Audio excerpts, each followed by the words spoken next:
Tonight, a defense and economic double play from Prime Minister Carney that could reshape Canada's standing at home and abroad, and our European viewpoint. Plus, Montreal hits the gas to redeem itself after last year's Grand Prix fiasco. And I'll be taking you inside the final stretch of the NHL's ultimate prize, the Stanley Cup. From Montreal, this is episode 37 of Night Talk. I'm Eddie Tekalik. And I'm Gary MacDonald. Remember, we want to hear your point of view on any or all of tonight's topics. Simply post in the comments section of YouTube or Facebook, and we will share your opinions. Now, let's get into it. Prime Minister Mark Carney is moving quickly on key legislation. His government on Friday tabled legislation designed to remove federal interprovincial trade barriers, a significant step in moving to Carney's vision of one Canadian economy instead of 13. Then on Monday, he announced his plan for increased military spending that includes a commitment to meet NATO's 2% of GDP spending guideline by the end of this fiscal year. The additional $9.3 billion for this fiscal year, 2025-2026, will bring Canada in line with the 2% NATO target this year, half a decade ahead of the previous government's plan. Right now, Canadian Armed Forces members are fighting forest fires to protect their fellow Canadians and communities. In fact, members from here are in Sandy Lake as we speak. They're defending our coasts and waters. They are patrolling the Arctic and supporting our allies on Russia's frontiers. Again, members from here, including the signalers stationed in Latvia. They do so in tough conditions, and too often, has to be said, they do so with inadequate equipment. They deserve better, and they will have better. Members of our armed forces will get a well-deserved salary increase, which will contribute to better recruitment and retention of personnel. We will modernize, streamline, and enhance the benefit system so that veterans and their families can get the support they need sooner and more easily. And we will invest in research to support women's veterans' health. We will importantly invest in military equipment, infrastructure, and technology by procuring new aircraft, armed vehicles, drones, and ammunition, as well as new sensors to monitor the seafloor and the Arctic. We will repair and maintain existing ships, aircraft, infrastructure, and other assets that for far too long have been allowed to degrade. We'll expand the reach and capabilities of the Canadian Coast Guard and integrate them into our NATO defense capabilities. And we will invest in modern and secure technological infrastructure, including artificial intelligence, cybersecurity, quantum technologies, and our capacity in space. Our plan will include the support of key capabilities, including the Arctic over-the-horizon radar, the Joint Counter-Drone Program, joint support ships, long-range precision strike capability, increased domestic ammunition production, additional logistics utility vehicles, light utility vehicles, and armored vehicles. Conservative leader Pierre Poilievre is offering support to a point. Conservatives support rebuilding our military after another lost decade of liberal cuts. Conservatives support rebuilding our military after another lost decade of liberal cuts, mismanagement, and back office bureaucracy, of boondoggles, and wasted money on bungled projects. Our military has never been weaker. Now more than ever, we need a strong military that will reassert our sovereignty in the north, take back control of our Arctic waters. We need at least one, but probably two Arctic bases. We need fighter jets, Poseidon aircraft. We need 4 and not 2 icebreakers to bust up the ice and reassert that we are properly the ones that lay claim over our Arctic waters. We also need to fill the massive number of vacancies that have built up in our military after the last decade by increasing the dollars available to recruit and focusing the military on a warrior culture that actually inspires people to want to join again. All of this is going to take money, and that's why we support getting back to the 2% target as soon as possible. And we will support additional money for our military. That's why we're calling on the government to bring in a budget, because all of this will require a budget that not only puts this money forward, clearly identifies where it comes from, but cuts waste in bureaucracy, consultants, foreign aid, corporate welfare, and other areas so that the necessary increase in the military does not come as an inflationary burden on the backs of our Canadian taxpayers who've been suffering for far too long. As always, we stand ready to work with all parties to put Canada first, to defend our country, and most important of all, to honor the brave men and women in uniform, the soldiers, sailors, and airmen who make up our forces and protect our sovereignty. We will always put them first, and we will work with anybody in any party to make that happen. And so our question on this particular segment for you to consider, and we'd like your responses, feedback on that this question, is this. Do you support increased defense spending to meet NATO's target? And sidebar to that, not only NATO's target, but we both know that the U.S. has been pushing us to spend more money on defense as well, and hopefully on their side of the border. So by all means, weigh in on that one. We do want to hear from you. Eddie, this announcement as far as increased spending is concerned for the military is so long overdue, long overdue. And, you know, the military pay raise, the Trudeau government promised that 4 or 5 times over the last 10 years and never, ever delivered. Yeah. And then they wonder why their numbers are down. Well, you know what? I was really happy to see Pierre Poilievre throw his full support behind it. And, you know, of course, he has to rehash the last 10 years. And I'll actually correct him. I'll help him out a little bit. Our military has been completely neglected for 18 years. So it's 10 years plus Harper's government. They pulled the rug out from the military like no other prime minister before him. So let's just, correct Mr. Poilievre for all his positive statements. It's 18 years, sir. That's all I wanted to say. Well, the other side of it, though, when my lead into that particular clip was he's offering his support to a point. Because at the very end of it, what does he have to do? He has to drag in about, he said, we're going to fight this on the budget. The budget side, yeah. Yeah, he wants a budget tabled ASAP that would include the numbers here. I don't think that Carney's ready to commit to final numbers because I think it's all hinging on the deal that is in the process of negotiation at the moment with the U.S. to try and put an end to the trade war and the tariffs.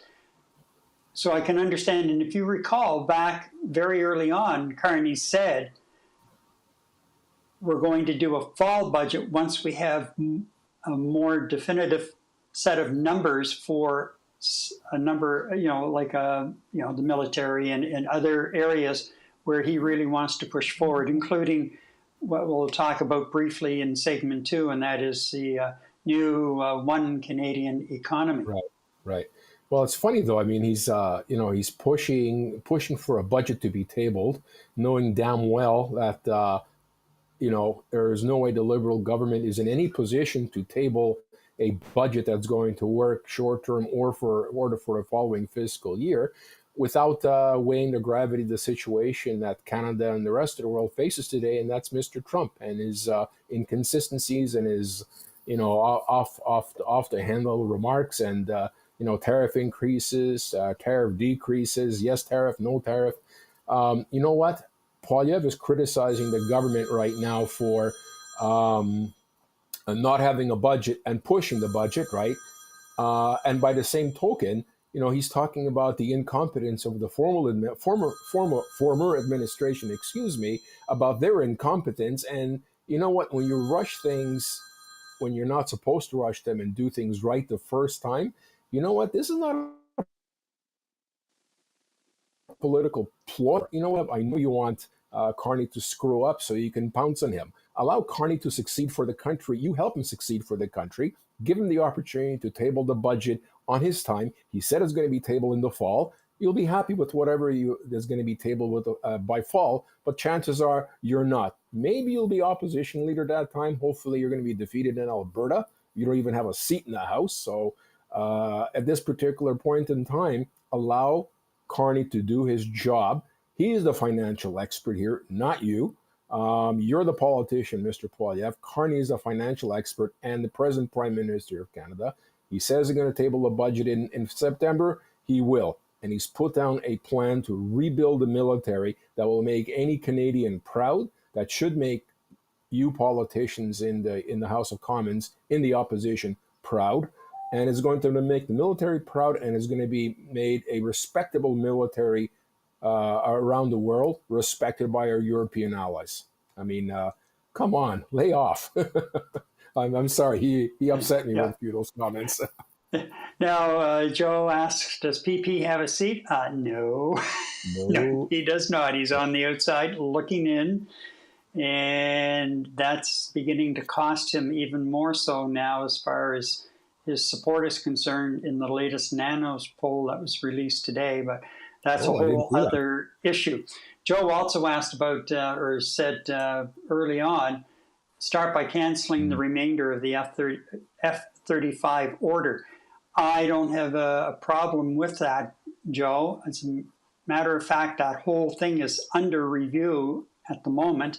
And given what the Auditor General said yesterday after she released her report, that whole program has shot up. The price has increased by a couple of billion dollars.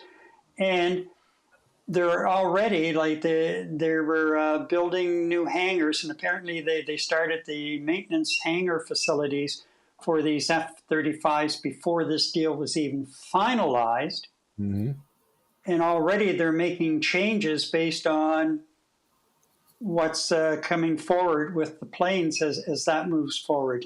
This is one thing on the defense side that just rubs me the wrong way, and that is we cannot seem to buy a piece of defense equipment or develop a new piece of defense equipment in this country without delay after delay after delay as we go through all of these changes, some of them significant, others not so significant, and it just keeps adding to the cost. And it keeps, to a point where the original order usually is cut back significantly because of the costs involved. And it just drags on. The frigate program was a prime example. You had politics involved in getting those ships built. Originally, St. John Shipbuilding was to get all 12. And then they split it up and they brought, I think it was supposed to be 6. It's been so long. 6 to MIL Davy here in Quebec. And they ended up, I think, doing 3, maybe 4 of the ships, while St. John Shipbuilding took over the balance and finished the ships. MIL Davy, building the ships the old way. St. John Shipbuilding had built this new facility, and they built them inside and assembled them outside like pieces of Lego. Mm-hmm. It was really something to see what they had done at that time. And the idea was, too, Canada was talking about buying new submarines, and they were going to bid on the submarines. So they built that shop in a way that would not only handle the frigates, but it would also handle the submarines. And especially after the submarines were launched, if they needed work, they could just bring them indoors and work on them inside instead of out in the dry dock. And that all just dried up. And we ended up buying used submarines from the Brits, one of which I think caught fire on the way over. And I don't think it's ever been in service since then. And that was geez, that's over 20 years ago. So, it just, so I don't understand why we just can't say, okay, we're going to build this, we're going to develop it, and hopefully overall this spending is also going to bring up, I guess, reinvigorate Canadian research and defense contractors and building here at home, instead of relying on the U.S. or Europe. Although it makes sense for us to get in bed with the Europeans and some of the equipment they have, because we're going to be operating with them once again in the European theater as a first line of defense. So Absolutely. we might as well be able to, have that interoperability built in while doing so. It's just, for supplies and spare parts and everything else, it makes a whole lot of sense. Apparently, too, the U.S. is saying, according to the Auditor General, that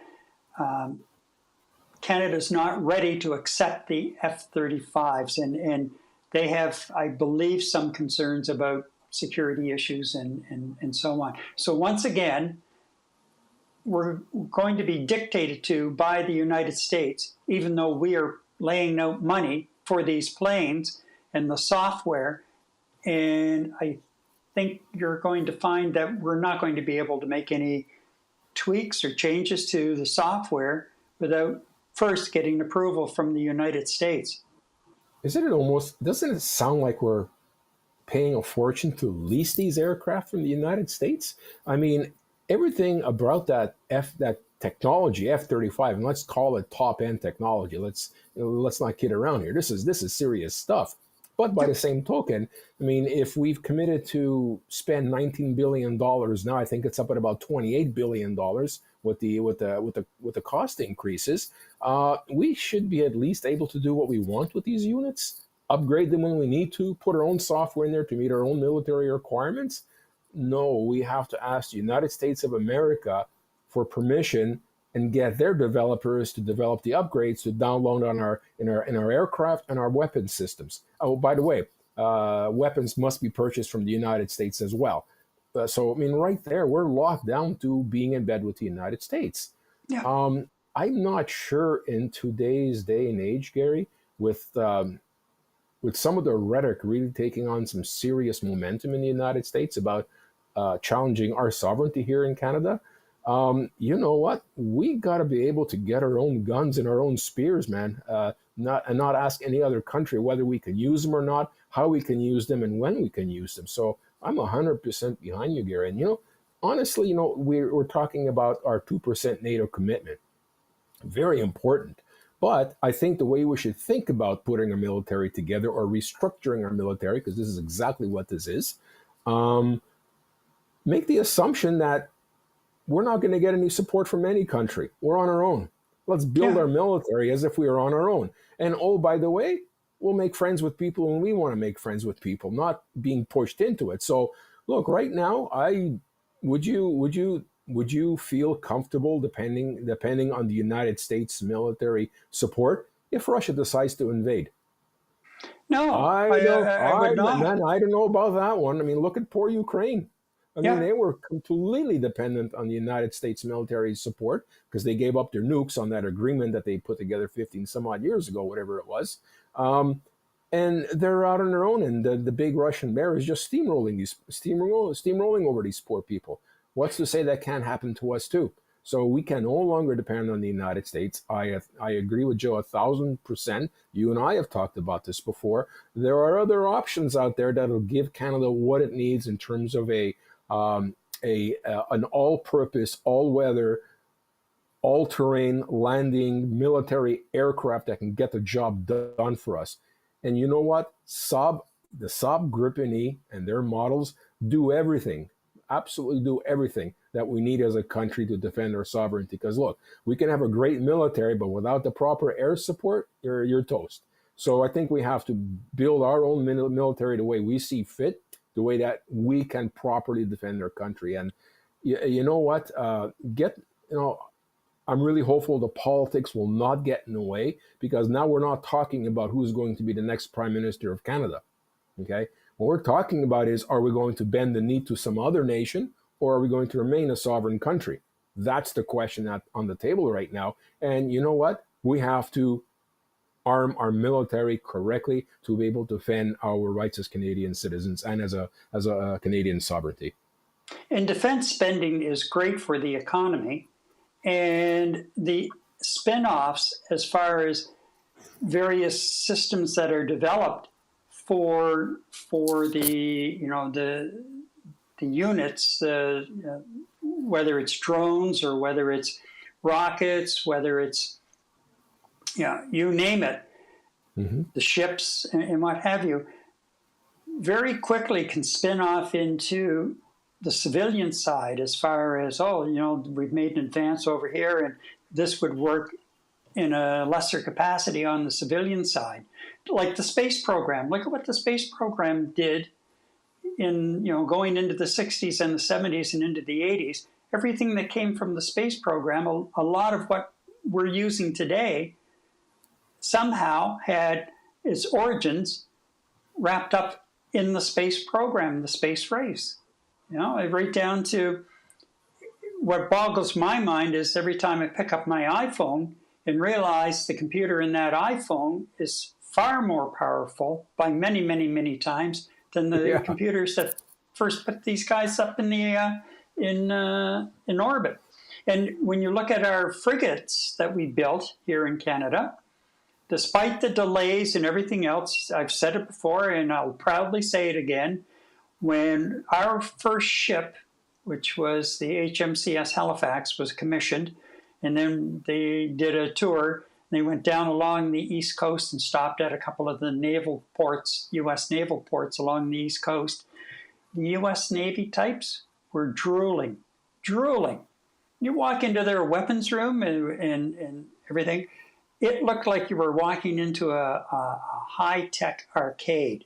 That's what it reminded me of as you walked in. And then to watch those ships. And the other day I'm watching Apple TV, the WWDC, and they have a trailer on for something that they're developing, one of the movies they're developing for the Vision Pro. And there it was a Canadian frigate in the midst of a turn and like at an angle like this. And that was when they were doing the full speed turns. And that is really something. If you're on board when they're doing that stuff, and I had the opportunity to be there. Yeah, I was going to say, you had the privilege of actually being on one of those things, didn't you? Oh, yeah. The day before the Halifax was officially commissioned. And we went out to sea and they put it through its paces. And man, oh man, it was something else. Now, Joe comes back with can't take the risk of buying the F-35 with the supposed kill switch. You know what? He's absolutely right. Yep. And then he says, why buy anything from our current foe? And Monel comes along and says, Joe, I agree 100%. No question. Like, what happens if we get into a fight with these guys down south? They're going to turn off our airplanes under our noses without even knowing. Well, you mentioned about the Russians, invading us. Right. Well, I'd be okay. I'd look and see the Russians coming over the North Pole, and then I would very quickly turn around and see what's coming from south of the border at us. Oh, yeah.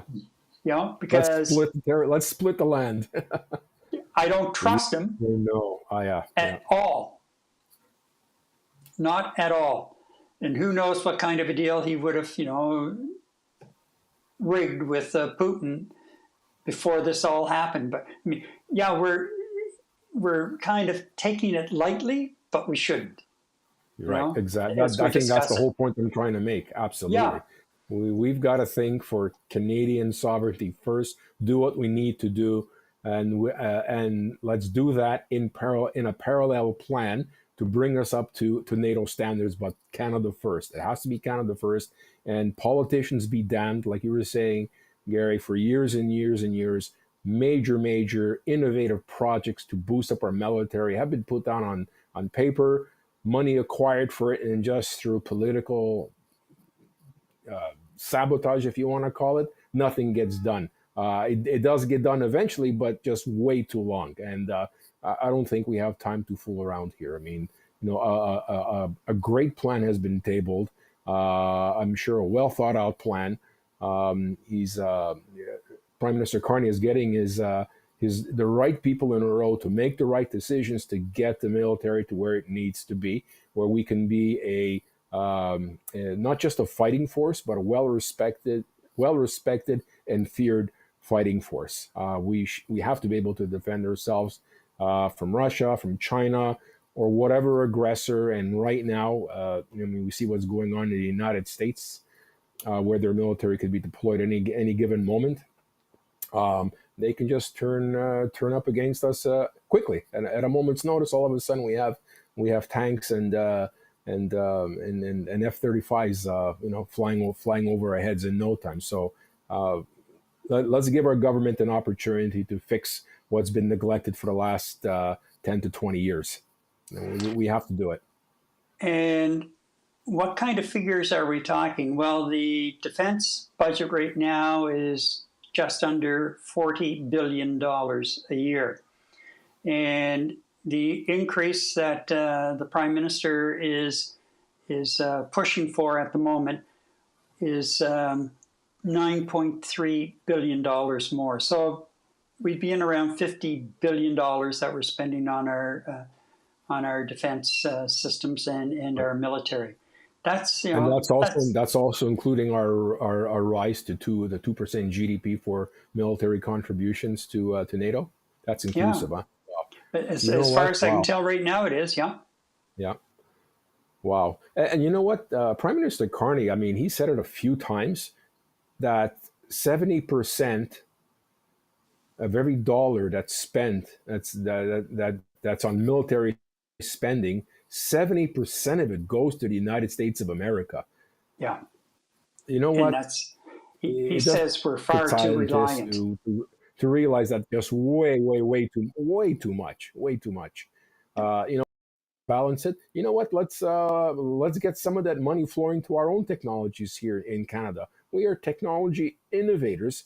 We have a well-versed, well-experienced Department of National Defense with our own scientists and engineers. I'm sure we can insource a lot of these things and actually start creating a little bit of a military industry here in Canada. Look, countries are arming themselves. They are arming themselves just based on the status of the world over the last 5 years. They're going to need countries to be at the forefront to build some of this equipment, to build some of this military weaponry. Well, why cannot Canada use its innovation to join that industry and be the leader in it? And I think Prime Minister Carney has explicitly mentioned that. Let's be a leader on all fronts. He wants to be the leader in the G7. He says he wants to be able to be a leader in the economy, and he wants Canada to become a leader in the what's right in this world, in the free world. So I'm 100% behind them, and I just don't like the backbench political backstabbing at any given moment. For what purpose right now? We're supposed to be fighting for Canada, not for, hey, I want to be the next prime minister. Enough's enough, guys. Let's get at it. You know what? As a Canadian, Gary, I'm scared. I really am scared for what's to become of the world and potentially what's to become with Canada, with this, who down south be, just 80 miles south of us here. Anything can happen. So I am scared, and I grow more frustrated the more and more we have our politicians playing politics as opposed to getting the job done. So look, here we have Prime Minister Carney. I would still consider it in his honeymoon period. Oh, yeah. Gary, I'm sorry. He's kicking ass. So far, he's kicking some ass. Just let him get the job done. Look, I'll be the first one to criticize him the moment he makes a mistake, and I know you will be as well. Both of us are watching, but you know what? So far, the man's got a plan, and he wants to take Canada out of the last 15 years of absolutely nothing in terms of progress and make us a very progressive country, militarily, economically, and as leaders of the world. Now, just coming back around to the actual numbers, as I said, $9.3 billion increase. So it brings it on top of the existing budget of just under $40 billion. So that brings us, you might as well say, to $50 billion. That's new spending plus other existing defense-related spending in other departments of around $14 billion. Are you ready for this? This is where the banker comes in.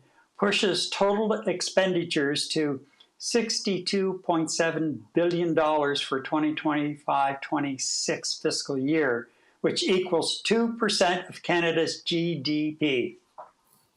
Yeah. And didn't you say he's going to do that by the end of 2025, which is like, what, 5 or 6 years sooner than what Trudeau projected? Yeah, exactly. You know what the beauty of this is, Gary, and something I wanted to say right at the beginning?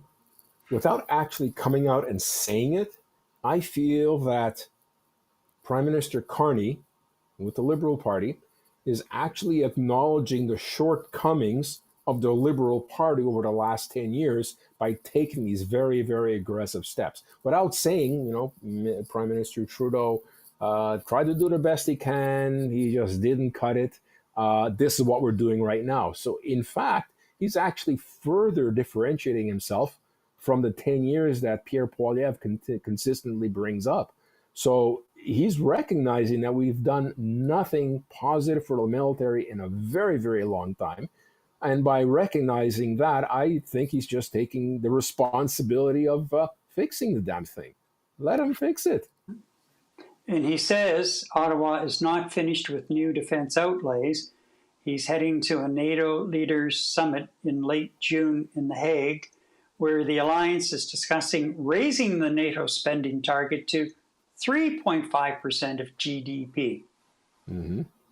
So again, it comes back around to his justification for not tabling the budget right now. I'll table it in the fall when I've got a better idea of all of the figures that in contributions and things that were going to be required or expected to make to these various things, along with, building up our own defenses. And again, I can't say enough good things about the military finally getting a pay raise, because they've gone for quite a while without a pay raise. And then they're sitting there wondering, like, oh, we're below what we require for a proper military for our country.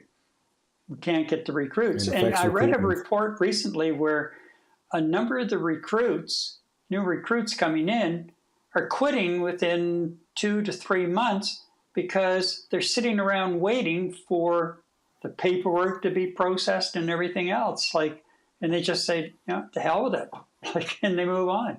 So there are a lot of things within the military. Shall we say, they have to maybe be dragged kicking and screaming into the 21st century as far as the process that they use for various things, and starting from defense construction right on through. It has to change. It has to change. It has to become much more efficient as far as working with it. Now, I did stumble upon this today. Let's see if I can bring it up here. Yeah. And I'll just get started. A new Angus Reid poll that was released yesterday. And it shows that a majority of Canadians are supportive of spending more money on our military. And they're okay with, hitting the 2% of the GDP target of NATO right now. However, the support softens a bit when you start talking about the 3.5% that will be up for discussion later this month at the NATO meeting in The Hague. There's still support there overall, but it does soften within the breakdown of, whether it's the conservative supporters talking, or liberal supporters talking, or bloc supporters, that sort of thing. But I found that interesting that people are on board. There's no question about it. Yeah. So, Anyway, all right. I think what we'll do is wrap up the discussion on that, and I'm sure we're going to be revisiting this over the next month or two as more figures come rolling in and we get a better sense after the G7 summit and then after the meeting at The Hague later this month as well. So we'll just kind of start building the file on that one, Eddie. Yeah, I think we will. We'll continue doing that. And, you know, we've heard about the F-35s very often from our viewers' commentary. You and I have had discussions ad nauseum about the F-35s. We talked about the Saab Gripen. I mean, you know, Prime Minister Carney says he wants to build militarily in Canada and factories in Canada. And you know what? That's the beauty about the Saab Gripen. You can actually manufacture them yourselves. They'll provide the support engineers. You get your own technical teams together and build them yourselves. I mean, what a great way to stimulate the economy by looking at a technology that's completely owned by you, built by Canadians, and run by Canadians. I mean, there are all kinds of other options, but I mean, what a beast of machinery this is, the Saab Gripen. So the options are there, and I just sincerely hope we cut our losses and move forward and build something that's going to work for everybody. And I want to see Joe from British Columbia actually say, "Hooray! They got it right this time." You know. Exactly. Yeah. All right. Okay. So with that, let's move along. Up later, we check in with Christian for the European viewpoint. And will Montreal take the checkered flag for this year's Grand Prix weekend after last year's fiasco? First, well, you know what? We're still in elbows up mode, and I have found a Canadian solution for cloud storage, sync.com. It offers all the benefits of OneDrive, Google, and iCloud, but it's a Canadian-based company with all servers here in Canada, subject to Canadian privacy laws. And its pricing is competitive. By the way, I just completed migrating all of my OneDrive files to sync.com storage over the weekend and canceled my Microsoft 365 subscription. There is an affiliate, thank you, an affiliate link in the description below, and you can sign up for a free 5 gig account to check out sync.com. All right. As we have discussed previously, Prime Minister Carney is moving to redefine the Canadian economy. Last Friday, his government introduced a bill that, among other things, takes the first steps to his much touted one Canadian economy, replacing 13 provincial economies. The major step is removal of federal interprovincial trade regulations with the goal to have legislation in place by July 1st.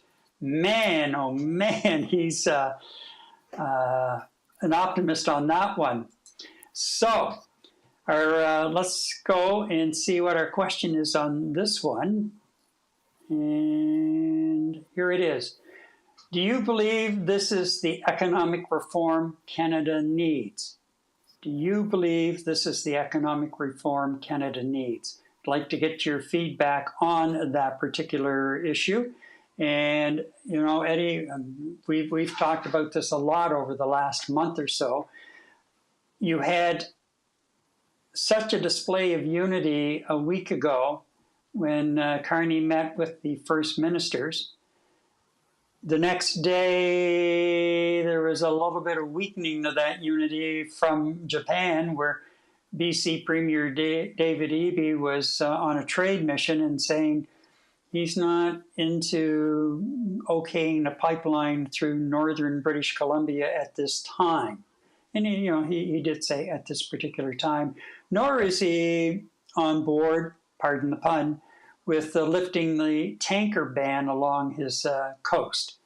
So that puts a bit of a kink into some of the plans that Alberta Premier Danielle Smith had as far as getting her oil resources to Tidewater.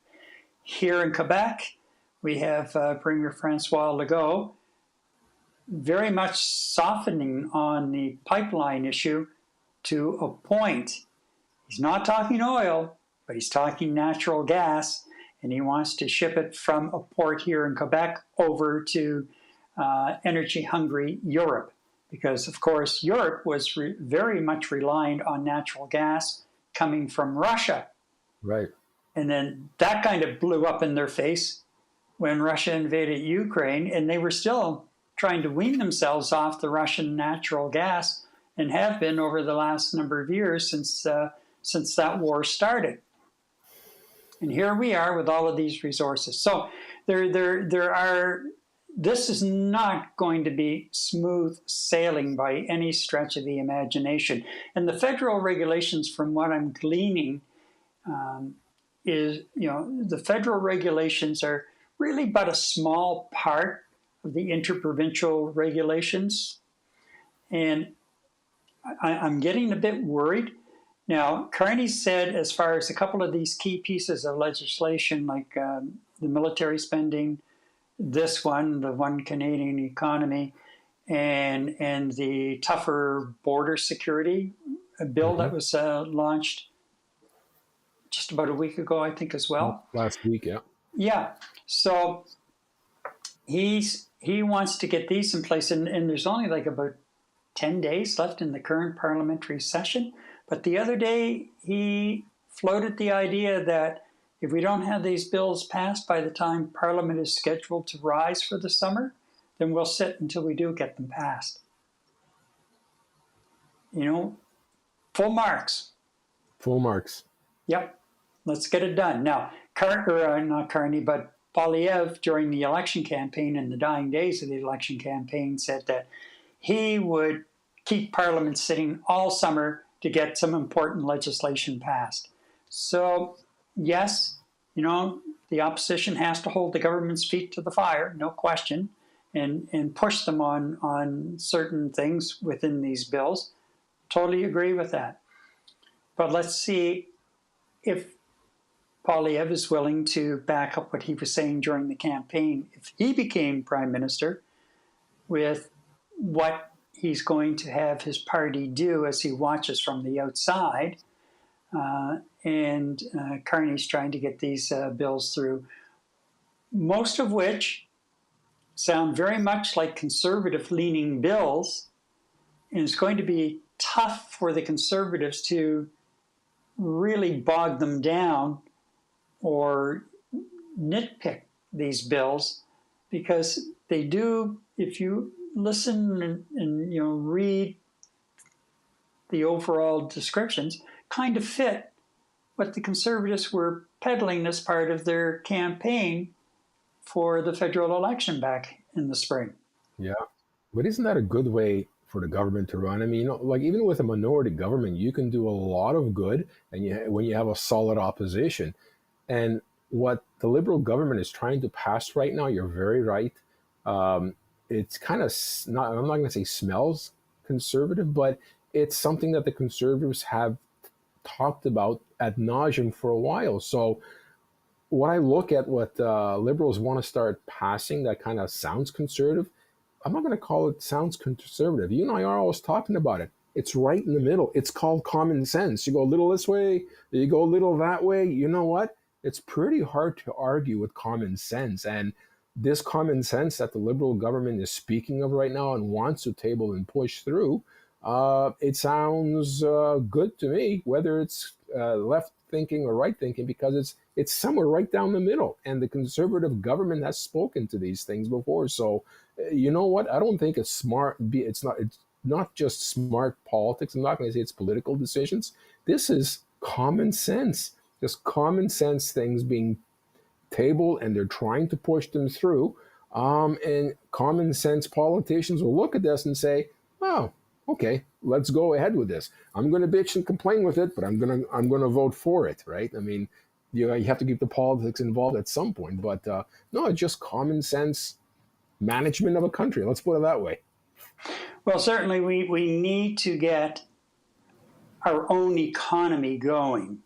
Yeah. And become our own trading partner within the confines of our country. And we have so many goods available across the country that are you just can't freely get them if you're in another province. And you don't have the freedom of mobility when you're looking at a lot of the trades, for example. We don't have that. And why don't we have that? It's Canada. We're all one freaking country. Yeah, we may have, the provinces and the territories, but the bottom line of it is we're one country. One. So why do we have, like, for one province, well, the size of the truck tires, you have to have this size of tire on your truck in order to travel on our highways. Well, what makes your highways so different? Are you using cheaper asphalt or what? Like, you're going to beat the hell out of it? I don't know. Why? Why? And of course, here in Quebec, let me see, do I have that? Yeah, I do. Just give me a second. I just want to bring up something that I found today. Here we go. Overall, there appears to be broad momentum and political unity around reducing internal trade and speeding up project approvals. But a clear division remains. Some are leading by example, and we have had a number of deals signed between provinces and others with the Memorandum of Understanding being signed. But some, others are waiting for reciprocity, and a few are cautiously preserving jurisdictional safeguards. Well, we can't have that. We just can't have that. Now, the strongest champions so far are Nova Scotia and Ontario. Now, conditionally, but they're out there pushing it. Pragmatic adapters, New Brunswick, Manitoba, and Saskatchewan. Watchful but open, BC and Quebec. Supportive, they're supporting the narrative, but they're protective of their autonomy. And, of course, the federal timeline is all provinces agreed to fall 2025 benchmarks at the First Minister's meeting. Mm-hmm. So Carney wants to get the federal side of it done by July 1st, and we're looking at fall 20 of this year for the rest of it. I'm just looking through here. There were a couple of things.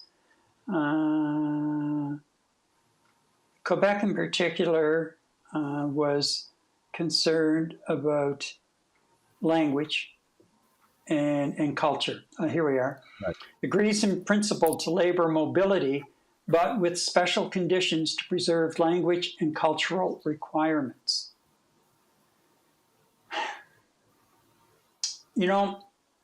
A few years ago, there were a number of major projects underway in New Brunswick, and the number of tradespeople from Quebec coming in to work on these projects, and they were needed, was amazing.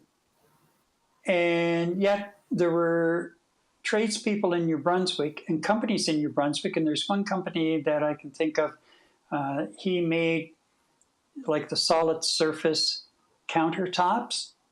Mm-hmm. They weren't granite, but it was a solid surface countertop. And he ran into a solid surface trying to just even deliver countertops to customers in Quebec at the time. So there has to be give and take on this. And again, yes, I understand, Legault is trying to protect language and cultural requirements, but give it up. Like, we're one country. And let's keep this momentum going. We are closer to really building upon and fueling one national economy and becoming our, some of our own best trading partners than we've ever been. Mm-hmm. So let's not drop the ball on this one, for God's sakes. Yeah, 100%. Well, it's interesting too. I mean, this example that you brought up about contractor work in the construction industry across provinces. Gary, Quebec is absolutely dying for people with trade skills. Okay. There are provinces that might have, or organizations that are willing to, do business here in Quebec. Well, if we're that desperate for people, why not? I mean, it makes perfect sense to me. I can understand the unions not being too happy about this, but look, I mean, things got to get done. That's just one small piece of the puzzle in allowing, interprovincial trade, which includes labor. There's nothing stopping, as opposed to just hard held commodities in your hand, or manufactured products in your hand that you can transport across the country or sell across the country freely. There is also a question of manpower and expertise and experience. We should be sharing all of this. And like you were saying, Gary, we're one country, and we should be able to share our resources as such, and not just continuously run independently as independent businesses, which we can see most provinces already struggle with today. Let's just open up the trade barriers. Let's make this international trade within Canada, if you want to call it. Yeah, exactly. Just it exactly. So now, I mentioned when I was talking about sync.com, we're still in elbows up mode. Right. Or we should be. It's starting to weaken a bit, and we talked about that last week. Some people are saying, well, right now, I have to go for the cheapest, and if it's from the United States, I just have to go with it. Okay, I get it. I understand where they're coming from, but let's not lose that momentum that we had going. However, I was really quite disturbed this week to see where Alberta and now Saskatchewan following suit with restocking American liquor in their liquor stores. Like, I didn't know that one. Why? Exactly. Why? Why are we softening on that one in particular? You're not going to win. We're not going to stand, if we're not going to stand our ground, like if you're giving up on that, and you know what, frankly, I don't miss what was my favorite bourbon at all. I've discovered some other things that quite nicely fill the bill, and I don't care if I ever see a bottle of U.S. bourbon again. I really don't. Yeah. You know what, Gary, a few weeks ago, I went out on a Friday night with a couple of my old buddies, and of course, we order a round. And somebody orders a round of Jack Daniels, and the lady very politely looks at him and says, "We don't sell that stuff here anymore." How Canadian can you get? We don't sell Jack Daniels here anymore. And she said it very snarkily. You know what I mean? Yeah, exactly. And good for her. And I'd love to be a fly on the table around some of the restaurants this weekend when a lot of the people were coming in from outside of Canada looking for Jack Daniels or whatever bourbon, and they're going to be told the same thing. And if you do nothing else, Premier Legault, do not let that back in on our shelves. We're still in a trade war. Go to Ontario and here in Quebec too, because it's a 50% tariff on steel and aluminum products. And we're a big supplier of aluminum. And Ontario is a big supplier of steel. Yeah. And now, it's starting, there are layoffs starting, but there are also layoffs starting at U.S. steel plants because they rely on Canadian steel. We're still at war. Why are you dropping your pants? Come on. I really don't get it. I mean, you know what? There are more important things to discuss and plan than allowing American booze up into the country. There's more important things to deal with. Like what's the win there? I mean, literally, what is the win there politically as well? To be different? I don't know. I haven't heard, anytime I've been to the SAQ, I haven't heard anybody complaining about the fact that American bourbon and other, wine wasn't available. And, you know, the SAQ is filled up with some different labels and things. And I've found a couple of different wines over the last number of months that they never had before and I quite liked. So, yeah, okay. Now we've got a couple of quick comments coming in here too. So let me bring those up. And Joe. Yes, it's long overdue. I just hope all the provinces get on board and on the same page. I'm dismayed that Alberta has just allowed U.S. booze on the shelves again. And Monel says, honestly, with the U.S. doing away with all FDA and now the strawberries are contaminated, so is spinach maybe? I'm glad we're not buying American anymore. Yeah, like and they've blown out a number of researchers on.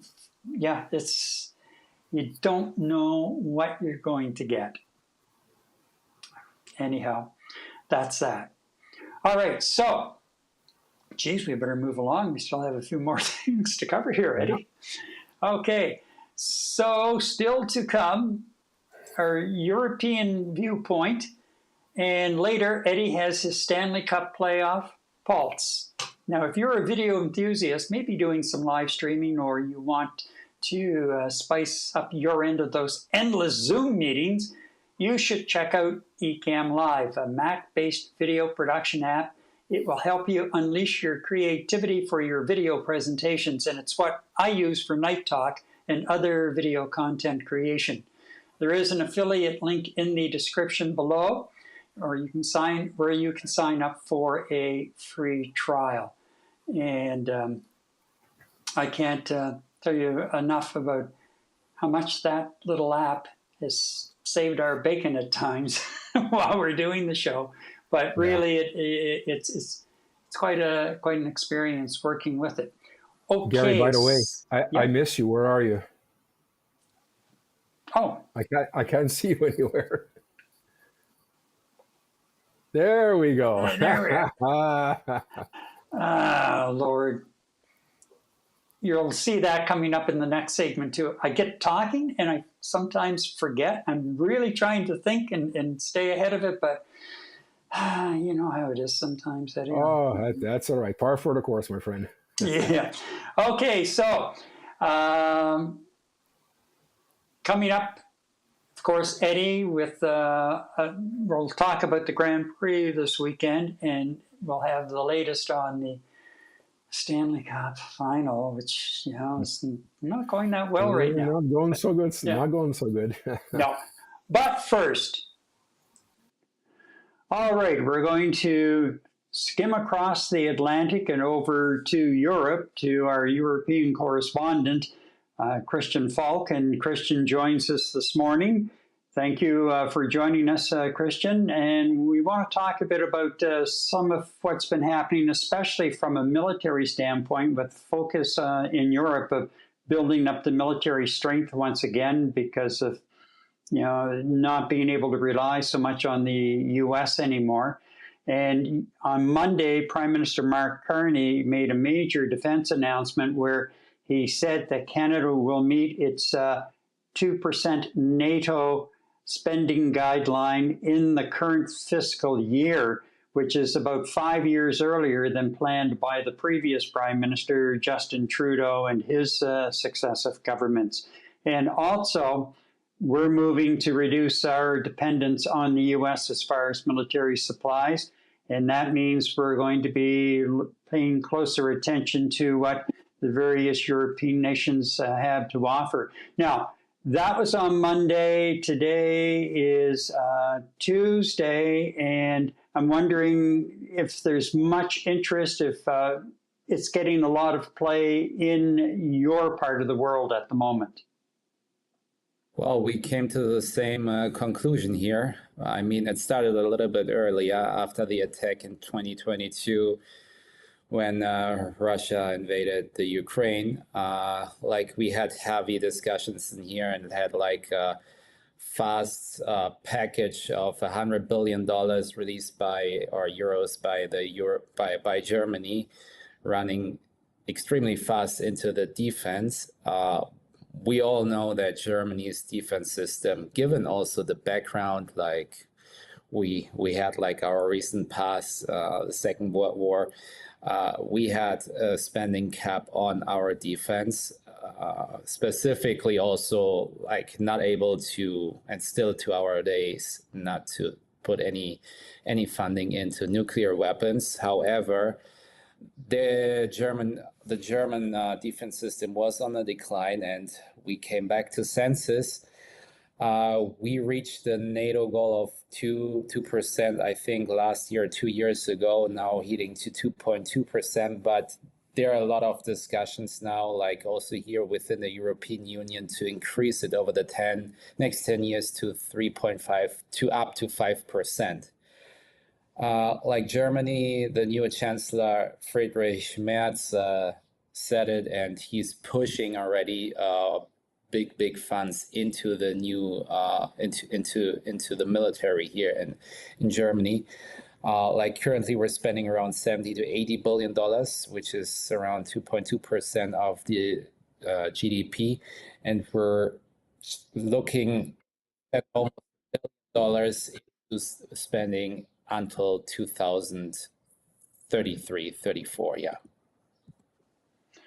Now, here in Canada, part of this announcement the other day also, as I said earlier, was working on reducing our dependence on the Americans for defense equipment, and that we are in the process of reviewing purchases like the F-35 fighter jets, which we have committed to buy at least 16 initially, and more in the future.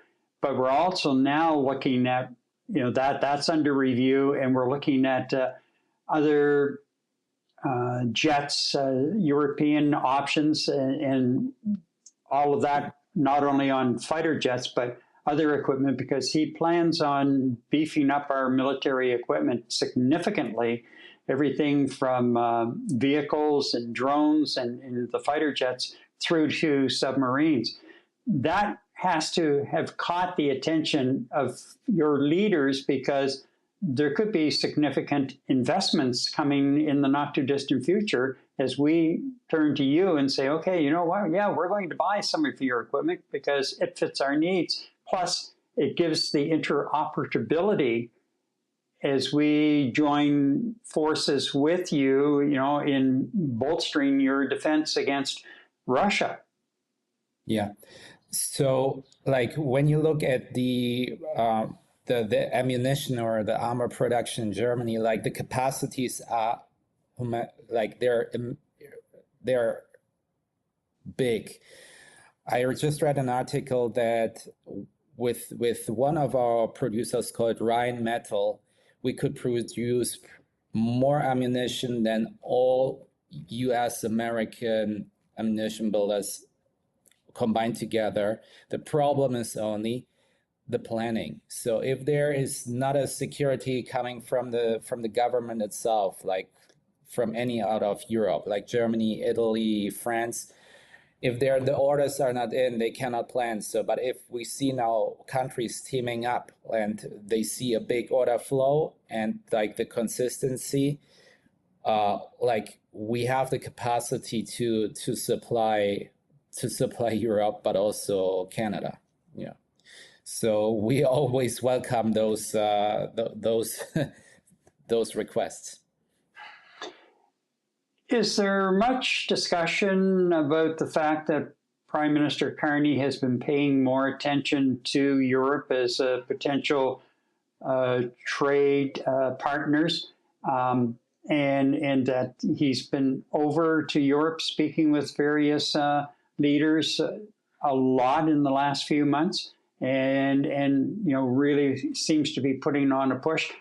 Is that catching the attention of others outside of the European leaders themselves within your area? Yeah, I mean, not only like on the defense point, but also on the economy. we try also to look for other trading partners outside the US. Like this is actually what Europe is doing at the moment. We're diversifying and leaving our export market from the US, or reducing it at least, looking in all kinds of directions, and knowing the strong partnership between Canada and also Germany. There are a lot of similarities, and we try to build on that. Still, there's the ocean in between, like we cannot oversee that, but we want to intensify our partnership with Canada, which also showed the previous discussions if Canada could actually join the European Union. A lot of talk here, and the Prime Minister met with the premiers a week ago and talked about national infrastructure projects that would benefit Canada, but also help to expand our economy. And again, one of the key areas we're looking as far as Europe is concerned, and even Southeast Asia, is the energy sector. We have the natural gas, we have the crude oil that we can sell. We just have to complete pipelines, getting it to points where it's much easier to ship off to Europe. Has that caught the attention over there? Because I know you're looking for something to offset what you were depending on Russians for as far as natural gas is concerned. Of course, since the U.S. cut like Nord Stream 2, like we're looking for alternatives and alternative energy supplies. And like Europe, Canada, like even though there's the ocean in between, like natural gas is in any case shipped by LNG tankers. So even though there is no pipelines yet, there is different solutions. But what we're definitely trying to do is to get more independent from the US, and with that also putting more pressure on the US. And I think it's the same what Canada is doing. I mean, you cannot avoid the domestic trade between Canada and the USA because it's too intertwined. But eventually, like Canada, but also Europe and all the other countries to trade it with the US, looking for alternatives. And we see there is a shift in global trade, and it will just extend, in our opinion. When the Prime Minister met with the premiers last week and talked about these projects of national significance, one of the things that he said he would do is at the federal level, instead of having 2 or 3 different levels of approval that could take up to 5 years, he is looking to streamline the process with one federal approval and taking no more than 2 years. Now, as somebody who is involved in the resource trade, that must be music to your ears. Sure, especially here in the Western world, where everything on the, let's put it like this, on the compliance side and on the due diligence, like things taking too much time. There's too much bureaucracy. But especially now, like when you look, for example, on the defense spending, like the European Union got together and everything goes fast now. Like they see the urgency. Maybe not necessarily on the economy, but like on the defense spending, we see that there is a faster movement than it used to be. Faster processes, yeah. Okay. Now, has there been anything else that has popped up as far as any kind of coverage that you're aware of related to Canada? I guess maybe let's go back one step, because there's something that you and Europe share in common with us here in Canada, and that has been the individual occupying the Oval Office in the White House in the United States. The attention that he has been getting in the past, is that kind of leveling off and getting pushed to the back of the bus, so to speak? You mean about Trump in general? Or yes. Yeah. From what we see now, like like the coverage about North America here, like media coverage about North America slowed a little bit down. We're really now really self-centered here and focused and get like our defense problem back into place. Like we really see Russia now coming as a threat. We cannot rely on the USA and whatever they do in their part of the world. We just see like what we see here from European media is the USA is falling apart. Look at California, like they don't have anything under control. When we see media coverage, what's happening between Musk and Trump, it looks for us like a joke. Like you cannot, like this is not, we don't take that serious anymore. Like this looks really like unprofessional. So instead of focusing on the USA, we really try to step back from them, like getting back into place on our own. We know we missed a couple of years specifically on defense spending or getting more independent from the USA and look for new alliances, but also get stronger in the NATO. But we see also like Canada, Canada's also putting more military into Latvia from what I just read like a couple of days ago. So you're also increasing your presence here in Europe and also looking for joint projects, as you already mentioned, on the military sector. So when it comes to defense spending, there were already some projects in the past where one of our major armor suppliers are based out of Germany, Rheinmetall, had like a contract with Canada on some defense system for the Marines, Canadian Marines, and I think they're going to look back into this as well. So there's some movements between Canada specifically and Europe here. And whether he realizes it or not, Trump is being left out in the cold. Certainly it's going to be interesting to see how the leaders react, what kind of a reception he receives at the G7 here in Canada later this month, for sure. Exactly. Well, we have not too much good left for him at the moment. An interesting comment. We don't have much love left for him at the moment. Anyway, it's Christian Falk in Switzerland, our European contributor, and just kind of weighing in and letting us know, because a lot of our attention now is going to Europe as a trading partner and a defense partner as well. And as Eddie and I have talked about, and they have some great jets, fighter jets over there for sure. So anyway, okay, so. No love lost there. Yeah, no, not at all. Didn't think so. Okay. Up next, can Montreal recover from last year's Grand Prix fiasco? Plus, Eddie's Stanley Cup playoff pulse. And a reminder, if you are enjoying our streams and feel the urge to show your support in another way, well, you can buy us a coffee by simply scanning the QR code that you see at the beginning of the show or the link in the description below. Eddie and I thank you for your support. Well, it is Grand Prix weekend here in Montreal, and organizers are working to put the city's best foot forward this year after last year's disaster that included everything from flooding on the track to last-minute orders to shut down covered terraces during the rain-soaked weekend. This year, the pressure is on because a number of other locations around the world are ready to step in at a moment's notice, which brings us now to our question on this particular segment.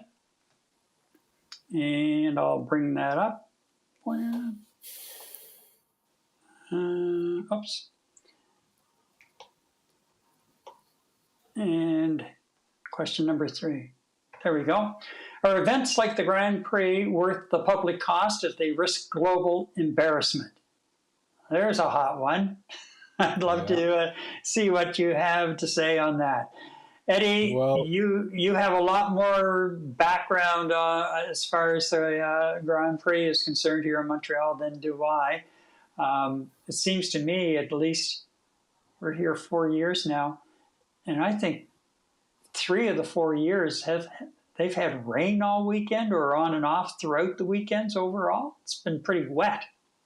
Yeah, no, unfortunately, the last 4 or 5 years, the Mother Nature has not really cooperated all that well with the entire weekend. I think we had one weekend with just sun Friday, Saturday, and Sunday. Um, you know what, Gary, to answer that question directly, right? The public cost, if they risk global embarrassment or are they essential? You know what? Look, in Montreal, unofficially, okay, Grand Prix weekend is unofficially dubbed the start to summer in Montreal. I mean, that's the way Montrealers look at it. That's the way Quebecers look at it. I'm not sure the rest of Canada, but Montreal for sure, which is essentially the launch of Montreal's festival season. It starts with Hmm. Grand Prix weekend. And you know what? Are they essential? Are they essential to Montreal? Absolutely, in terms of the economical gains. In the last 5 years, I think it was anywhere between 84 to 162 million that gets brought into the Quebec economy. And if I'm not mistaken, just last year alone, there was about $9 million that was brought into the Canadian Quebec government tax coffers. That's a lot of buck, okay? Let alone the contributions to the economy. I mean, the hotel occupancy rate ranges between 97 and 100%. So you know what? It really does launch the summer season, the festival season in Montreal. Hordes of tourists come into the country, both from elsewhere in Canada, from the United States, especially from across the world in Europe. So this is a very very big thing to Montreal and Quebec. Now this is the whole thing, Gary. We have to consistently put on a good show, as you mentioned on the onset of this segment. There are other cities just chomping at the bit to take the Grand Prix away from someplace. Okay, and they're just waiting to take over. And there are a lot of countries with a hell of a lot more spending money, whether it's private or governmentally funded, that would be willing to pay the heads of the Formula One Racing Commission money to bring the Formula One race to their country. So we have to be on our best behavior. Now, you mentioned some of the disasters from last year. So, last year, if I can quickly go down this thing, I mean, we've had the race since 1978, which was won by none other than Gilles Villeneuve, and of course, he died shortly thereafter in a racetrack accident in Italy, and the track was renamed after him in 1982. Now, there were 2 seasons that we did not have the Grand Prix here, believe it or not. In 1987, there was a promotional dispute, a legal and promotional dispute with Labatt and Molson. So Bernie Ecclestone said, you know what, screw this, we're not racing there. Tremendous hit to the economy here during the summer, to restaurant owners and a lot of stores that depend on Grand Prix weekend to help them make or break their seasons. And also in 2009, F1 just not arbitrarily, but just said, you know what, we are not scheduling a Formula One race here. And they weren't even put on the calendar. The contract fell through, and that's because the head of the F1 wanted more money, and the governments decided not to cough up the extra money to get it, which I think was a good decision at the end of the day, because what they would have paid him would have been the money we would have made here anyway. So through negotiations or whatever, we started with the Formula One races, which have been, reasonably successful. Now, last year, Gary, absolutely fiasco. It was, the nonstop traffic chaos, the orange cones all over the city with road blockades, construction going up and whatnot. Construction crews. I mean, Gary, you and I have walked down St. Paul Street in Old Montreal often, because we don't live too far from there. Last year, they decided to tear up St. Paul Street, which is tourist mecca, a couple of weeks before the start of the Grand Prix season. What a mess! High-end restaurants, tourist sites, they have to walk around orange mesh, cones, and a construction site. Couldn't they have waited until after the Grand Prix weekend to do it? So, okay, fine. They finished the construction and whatever else. We got it on best we could, but it left a black eye in terms of our city's capability to coordinate around a big event like the Grand Prix. And the F1 administrators, of course, are paying close attention. Um, And also, St. Paul Street was torn up. Last year, the paddock and the garage flooded after rain. They should not flood. The track flooded. Horrible drainage. And I think the worst that happened is Peel Street, for our listeners that are not familiar, gets closed down for making way for restaurateurs to open up patios on the streets to be able to extend their restaurant services to as many people as possible. For supper serving last year, the fire marshal comes by and shuts down all outdoor patios. Effectively, people mid-meal had to get up and leave the restaurant because they said they deemed the facilities a fire hazard. I think 5 or 6 major restaurants got affected. And basically saying, oh, you were a few inches too close to the building.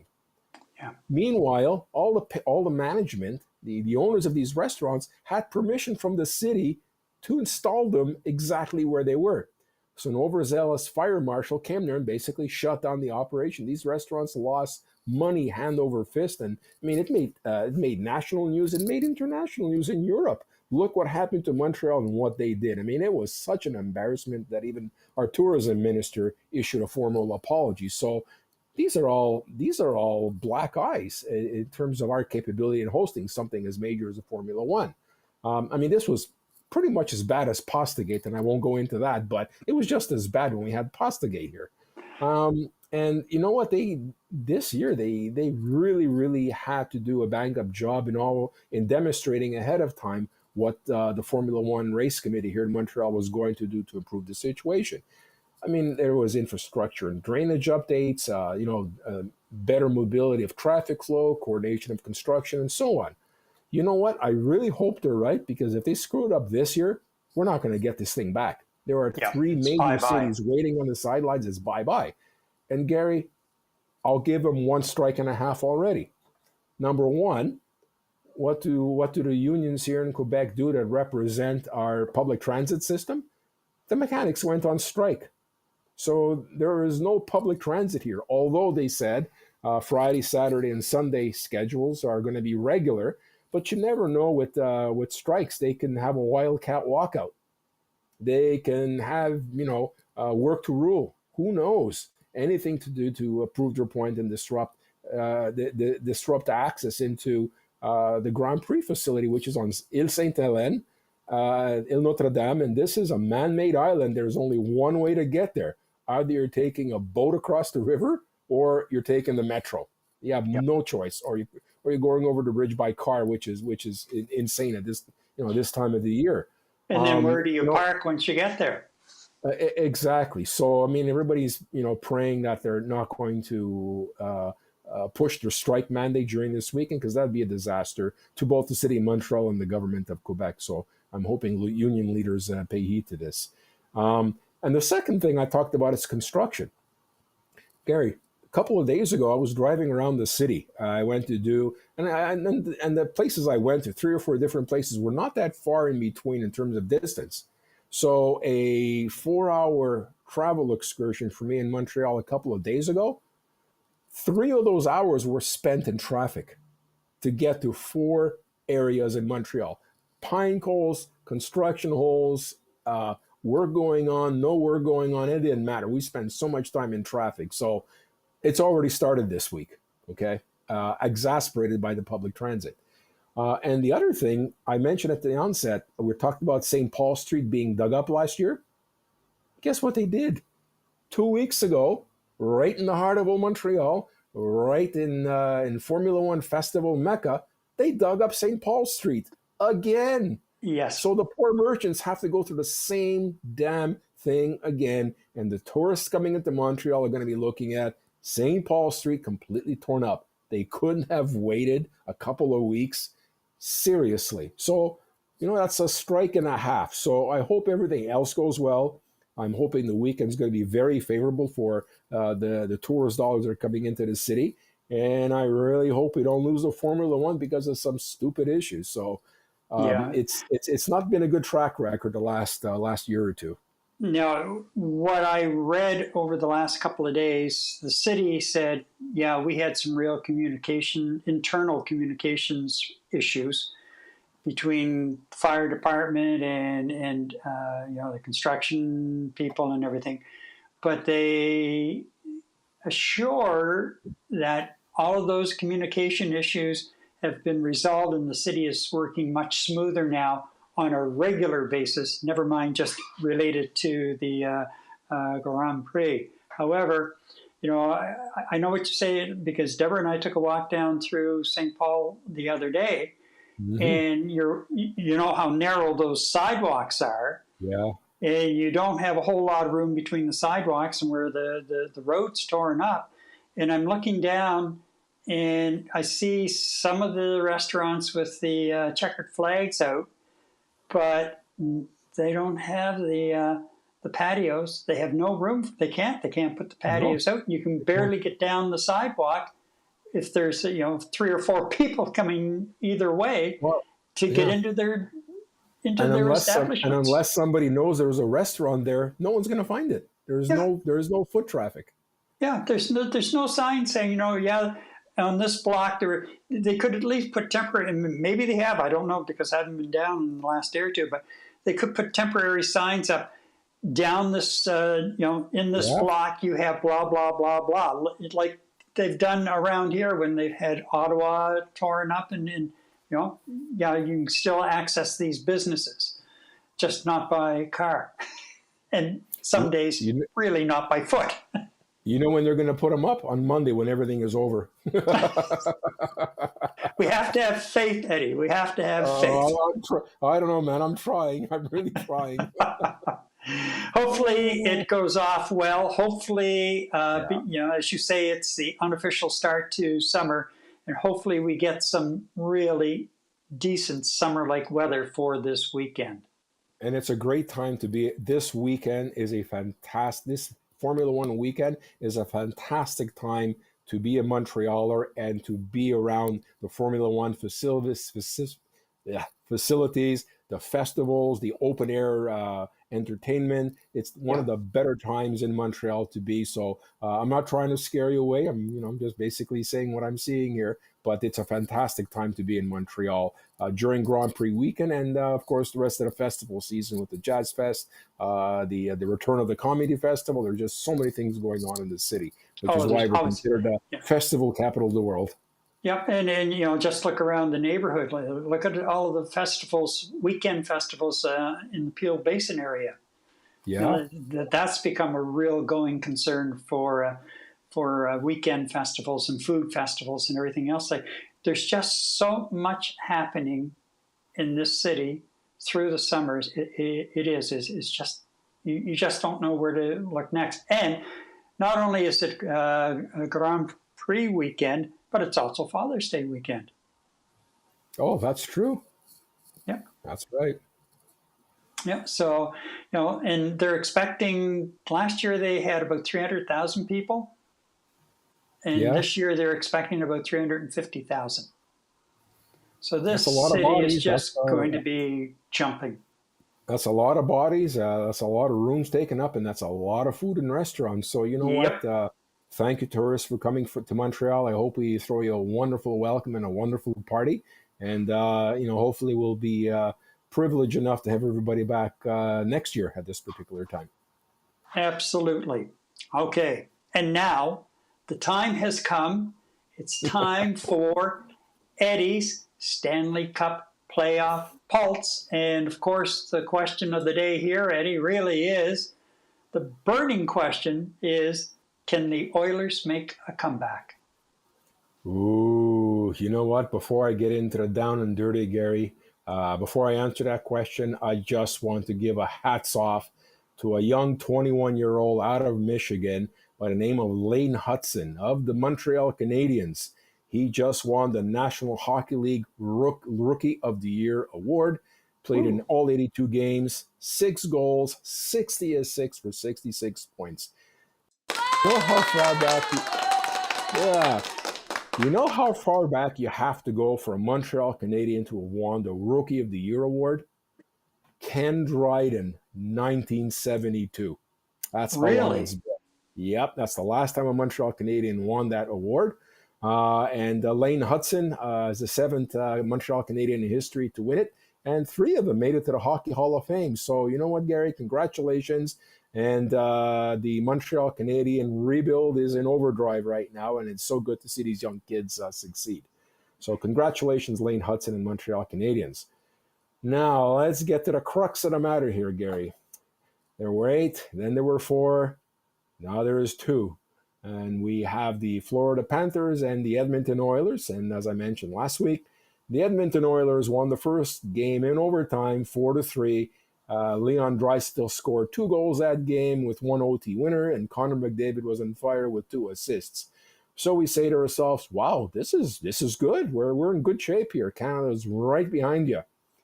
Game 2, the Florida Panthers went into double overtime with the Oilers, and they came out on top 5-4. And the Rat, the former captain of the Boston Bruins, longtime player, member of the Boston Bruins, Brad Marchand, the Rat number 2, he scored the 2 goals in game number 2 and the overtime winner. So, the Draisaitl had 1 goal during that game, and I don't think McDavid did very much. Beautiful assist to Draisaitl, but that was it.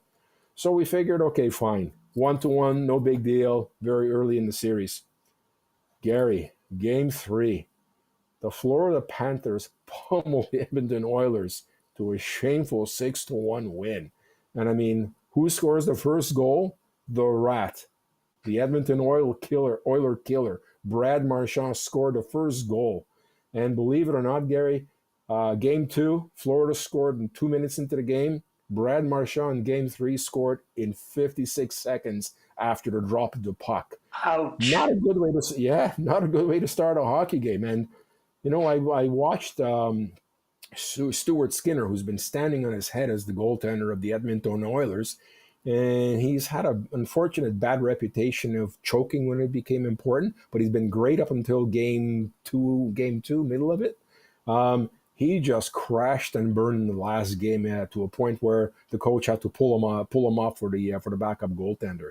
So Skinner seems to be crashing. McDavid was nowhere to be seen last game. The Florida Panthers, every time he picked up any speed, they laid a body into him. They laid a body into Draisaitl. They were just pushing the Edmonton Oilers around. So, you know what? Marchand, the Rat killer, now the Oiler killer. I think at the end of the day, if they lose the next game, which is tomorrow, I would give him a running for the MVP award for the playoffs, the Conn Smythe Award, because he's just been absolutely all over the ice, destroying the Edmonton Oilers in physicality, in chirping, in defensive play, in offensive play, and he's just absolutely everywhere. So, Gary, you know what? Canada is still rooting for the Edmonton Oilers. So am I. Let's put Game 3 behind us. Game 4 is tomorrow. And, Gary, if they do not win Game 4 tomorrow, I doubt very much Edmonton will be able to amount a three-game comeback. So, not looking very good right now. And I'm hoping I'm wrong. I hope the Canadian boys come through with this, because we certainly need another jolt of nationalism here by bringing the Stanley Cup home. So we'll just have to wait and see. Okay, Greg says, hey, wait a minute, guys. When talking about the NHL playoffs, let's be a bit more positive about those testy Panthers in the leadership role of Brad Marchand. Oh, you got away on me. I know it is tough for Eddie to be positive about the former mighty Broom, but it's one from Nova Scotia. Let's be fair to our icon. He's got a point there. I mean, he's the Rat. I like Marchand as a player, but he's one easy player to hate. But yeah, you know what, Greg? He's doing it all so far. So hats off to the boy from Nova Scotia. I know. I watched part of Game 2. That's the one that went into double overtime. Right. And I was ready to throw the remote through the TV because, they pulled the goalie and the Oilers are, in the Panthers' end. And all I'm watching is passing the puck back and forth. Shoot the freaking thing. Stop being so fancy. The more you pepper the rubber in the direction of the goalie, the better chance you have of scoring. And finally, one of them did, and then boom, there we are. We're into overtime. And I shut the TV off, and I just said, I'm done. I'm out of here. I can't take this. Well, tomorrow is definitely going to be a must-watch game, and I really hope Canadians and our viewers actually have a watch at this and, yell at the television is the best you can do, and, hopefully they'll be able to pull it off.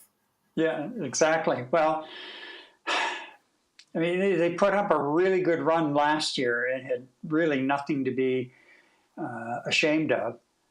I don't know, maybe they just have, this game the other night, maybe that was just enough to push them over the edge and realize, you know what? We're in the Stanley Cup final. Yeah. This is it. There's no turning back. So, well, we shall see. And with that, Eddie, a lot of ground covered tonight, from Carney's defense drive and economic overhaul to the roar of the F1 engines and of the Oilers fans. There's no shortage to momentum this week. Thanks for being with us, and remember to like, subscribe, and share to help expose our channel to more people like you. Let's keep the conversation going in the comments below. Night Talk returns in 7 days. I'm Gary MacDonald. Good night. Good night, everybody.